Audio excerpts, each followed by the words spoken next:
دیکھتا۔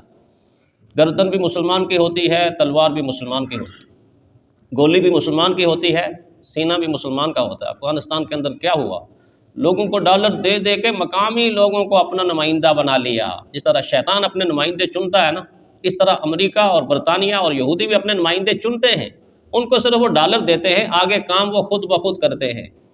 اور یہ ڈالروں کے لیے کتنے محتاج ہوتے ہیں، یہ ایسے جھولی آگے پھیلا کے نا تو کہتے ہیں بس اس پہ ڈالتے رہو، ہم سے جو مانگو گے تمہیں دے دیں گے اور جو چاہو گے وہی کریں گے۔ اب میں کس کس کا نام لے کے آپ کو بتاؤں؟ آپ خود پڑھے لکھے ہیں، آپ سوچیں تو صحیح کہ کس کس نے جھولیاں پھیلائی ہیں۔ ہمیں دے دو، ہم آپ کو امت کی بیٹیاں بھی آپ کے حوالے کر دیں گے، عافیہ صدیقی کو آپ کے حوالے کر دیں گے۔ اللہ اکبر، جو ہم سے مانگو گے ہم تمہیں عطا کر دیں گے، جس کو چاہو قتل کرنا ہم اس کو شہید کر دیں گے، کچھ کو اٹھا کے تمہیں دیں گے،